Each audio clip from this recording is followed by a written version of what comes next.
A Fox News poll showing Americans rate the potential 2016 Republican presidential field as average. Voters were asked to grade contenders based on how well they might do the job, and the results were pretty surprising. Take a look. No one received an A.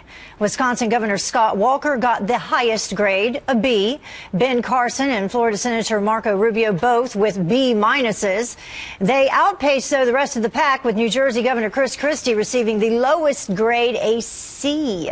Julie Roginski, she is a Fox News contributor and former political advisor of the late New Jersey Senator Frank Lautenberg, and Kevin Jackson is executive director of the Black Sphere, author of Race Pimping, the Multi-Trillion-Dollar Business of Liberalism, and a radio talk show host. Thank you both for joining us. Thank you. So no one gets an A. What do you think that means about this field of contenders so far? Julie, I'll start with you. I think it's super early. Look, this time 4 years ago, we had Michelle Bachmann winning the Iowa straw poll, and we had Rick Santorum winning Iowa. So I think it's what's important is it's important to the donors right now who are deciding, the big donors, who are deciding who to support and behind whom to put the big money. But I really don't think it's important for the voters right now, because they're not focused at this point.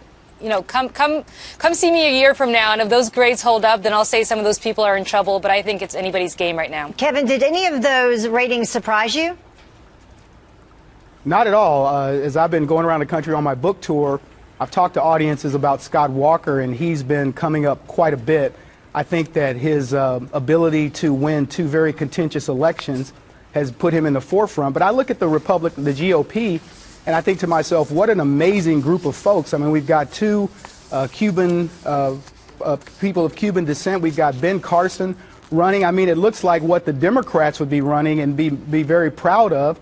And then I think if you juxtapose that against what the Democrats have with Hillary Clinton and the cast of characters there, Jim Webb and Martin O'Malley and various others, people who are very much unknowns, and then, of course, they've thrown in Elizabeth Warren, I think, honestly, the Democrats are more scared than Mike Tyson at a spelling bee, because they have nothing. Well, you teed me up, though, because the next thing I was going to talk about is that the Democrats aren't faring any better if you take a look at the grades that they're getting in terms of the frontrunners and some of the folks you just mentioned.